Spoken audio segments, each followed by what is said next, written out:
Among these, the most formidable was a burly, roaring, roistering blade of the name of Abraham, or, according to the Dutch abbreviation, Brom van Brunt, the hero of the country road, which rang with his feats of strength and hardihood. He was broad-shouldered and double-jointed, with short, curly black hair and a bluff but not unpleasant countenance, having a mingled air of fun and arrogance. From his Herculean frame and great powers of limb, he had received the nickname of Brom Bones, by which he was universally known. He was famed for great knowledge and skill in horsemanship, being as dexterous on horseback as a Tartar. He was foremost at all races and cockfights, and, with the ascendancy which bodily strength always acquires in rustic life, was the umpire in all disputes, setting his hat on one side and giving his decisions with an air and tone that admitted of no gainsay or appeal. He was always ready for either a fight or a frolic, but had more mischief than ill will in his composition, and, with all his overbearing roughness, there was a strong dash of waggish good humour at bottom. He had 3 or 4 boon companions who regarded him as their model, and at the head of whom he scoured the country, attending every scene of feud or merriment for miles round.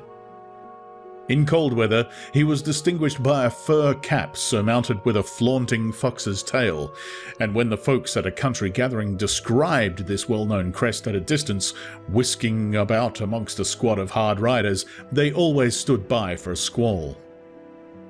Sometimes his crew would be heard dashing along past the farmhouses at midnight with a whoop and halloo, like a troop of Don Cossacks, and the old dames, startled out of their sleep, would listen for a moment till the hurry-scurry had clattered by, and then exclaim, "Aye, there goes Brom Bones and his gang." The neighbours looked upon him with a mixture of awe, admiration, and goodwill, and when any madcap prank or rustic brawl occurred in the vicinity, always shook their heads and warranted Brom Bones was at the bottom of it. This rantipole hero had, for some time, singled out the blooming Katrina for the object of his uncouth gallantries, and though his amorous toyings were something like the gentle caresses and endearments of a bear, yet it was whispered that she did not altogether discourage his hopes. Certain it is, his advances were signals for rival candidates to retire, who felt no inclination to cross a line in his amours, insomuch that when his horse was seen tied to Van Tassel paling on a Sunday night, a sure sign that his master was courting, or, as it is termed, sparking, within, all other suitors passed by in despair, and carried the war into other quarters. Such was the formidable rival with whom Ichabod Crane had to contend, and, considering all things, a stouter man than he would have shrunk from the competition, and a wiser man would have despaired. He had, however, a happy mixture of pliability and perseverance in his nature. He was in form and spirit like a supple jack, yielding but tough. Though he bent, he never broke, and though he bowed beneath the slightest pressure, yet the moment it was away, jerk! He was erect and carried his head as high as ever. To have taken the field openly against his rival would have been madness, for he was not a man to be thwarted in his amours any more than that stormy lover Achilles. Ichabod, therefore, made his advances in a quiet and gently insinuating manner. Under cover of his character of singing master, he made frequent visits at the farmhouse. Not that he had anything to apprehend from the meddlesome interference of parents, which is so often a stumbling block in the path of lovers. Bolt Van Tassel was an easy, indulgent soul. He loved his daughter better even than his pipe, and, like a reasonable man and an excellent father, let her have her way in everything. His notable little wife, too, had enough to do to attend to her housekeeping and manage her poultry, for, as she sagely observed, ducks and geese are foolish things, and must be looked after, but girls can take care of themselves. Thus, while the busy dame bustled about the house, or plied her spinning wheel at one end of the piazza, honest Bolt would sit smoking his evening pipe at the other, watching the achievements of a little wooden warrior who, armed with a sword in each hand, was most valiantly fighting the wind on the pinnacle of the barn. In the meantime, Ichabod would carry on his suit with the daughter by the side of the spring under the great elm, or sauntering along in the twilight, that hour so favourable to the lover's eloquence. I profess not to know how women's hearts are wooed and won. To me they have always been matters of riddle and admiration. Some seem to have but one vulnerable point or door of access, while others have 1,000 avenues and may be captured in 1,000 different ways. It is a great triumph of skill to gain the former, but a still greater proof of generalship to maintain possession of the latter, for man must battle for his fortress at every door and window. He who wins 1,000 common hearts is therefore entitled to some renown, but he who keeps undisputed sway over the heart of a coquette is indeed a hero. Certain it is that this was not the case with the redoubtable Brom Bones, and from the moment Ichabod Crane made his advances, the interests of the former evidently declined. His horse was no longer seen tied to the palings on Sunday nights, and a deadly feud gradually arose between him and the preceptor of Sleepy Hollow. Brom, who had a degree of rough chivalry in his nature, would fain have carried matters to open warfare, and have settled their pretensions to the lady according to the mode of those most concise and simple reasoners, the knight-errants of yore, by single combat. But Ichabod was too conscious of the superior might of his adversary to enter the lists against him. He had overheard a boast of Bones that he would double the schoolmaster up and lay him on a shelf of his own schoolhouse, and he was too wary to give him an opportunity. There was something extremely provoking in this obstinately pacific system. It left Brom no alternative but to draw upon the funds of rustic waggery in his disposition, and to play off boorish practical jokes upon his rival. Ichabod became the object of whimsical persecution to Bones and his gang of rough riders. They harried his hitherto peaceful domains, smoked out his singing school by stopping up the chimney, broke into the schoolhouse at night in spite of its formidable fastenings of withe and window stakes, and turned everything topsy-turvy, so that the poor schoolmaster began to think all the witches in the country held their meetings there. But what was still more annoying, Brom took all opportunities of turning him into ridicule in presence of his mistress, and had a scoundrel dog whom he taught to whine in the most ludicrous manner, and introduced as a rival of Ichabod's to instruct her in psalmody. In this way matters went on for some time, without producing any material effect on the relative situations of the contending powers. On a fine autumn afternoon, Ichabod, in pensive mood, sat enthroned on the lofty stool from whence he usually watched all the concerns of his little literary realm.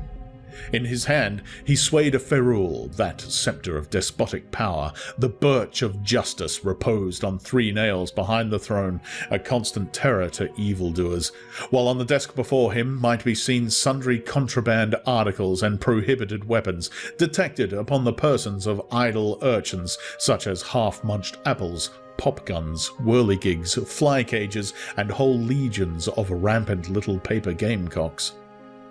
Apparently, there had been some appalling act of justice recently inflicted, for his scholars were all busily intent upon their books, or slyly whispering behind them with one eye kept upon the master, and a kind of buzzing stillness reigned throughout the schoolroom.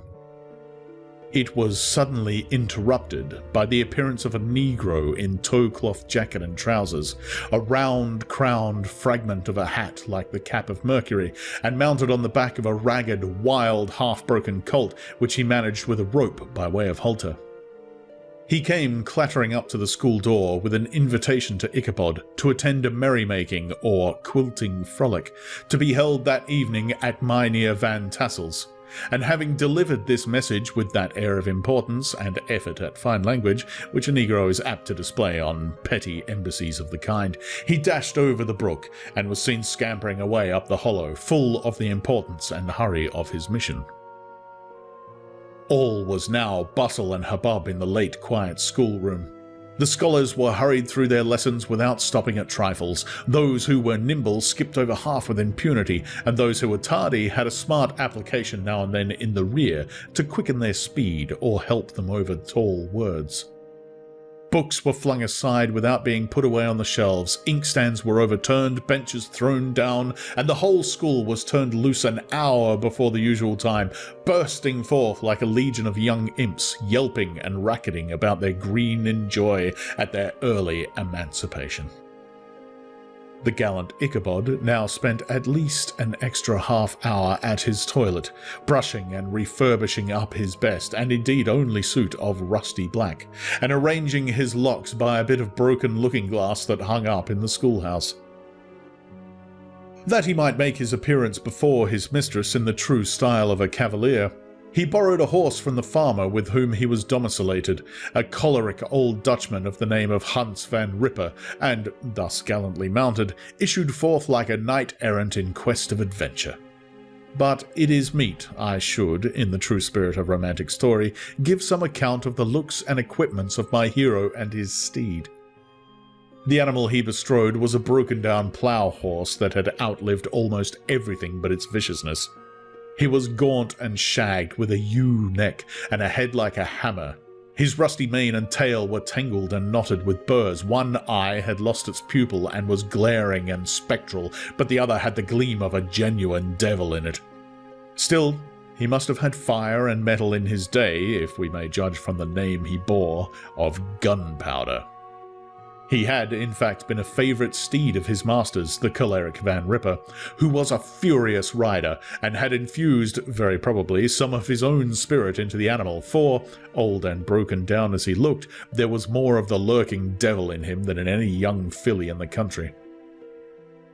Ichabod was a suitable figure for such a steed. He rode with short stirrups, which brought his knees nearly up to the pommel of the saddle. His sharp elbows stuck out like grasshoppers. He carried his whip perpendicularly in his hand like a sceptre, and as his horse jogged on, the motion of his arms was not unlike the flapping of a pair of wings. A small wool hat rested on the top of his nose, for so his scanty strip of forehead might be called, and the skirts of his black coat fluttered out almost to the horse's tail. Such was the appearance of Ichabod and his steed as they shambled out the gate of Hans van Ripper, and it was altogether such an apparition as is seldom to be met with in broad daylight. It was, as I have said, a fine autumnal day. The sky was clear and serene, and nature wore that rich and golden livery which we always associate with the idea of abundance. The forests had put on their sober brown and yellow, while some trees of the tenderer kind had been nipped by the frosts into brilliant dyes of orange, purple, and scarlet. Streaming files of wild ducks began to make their appearance high in the air. The bark of the squirrel might be heard from the groves of beech and hickory nuts, and the pensive whistle of the quail at intervals from the neighbouring stubble field. The small birds were taking their farewell banquets. In the fullness of their revelry, they fluttered, chirping and frolicking from bush to bush and tree to tree, capricious from the very profusion and variety around them.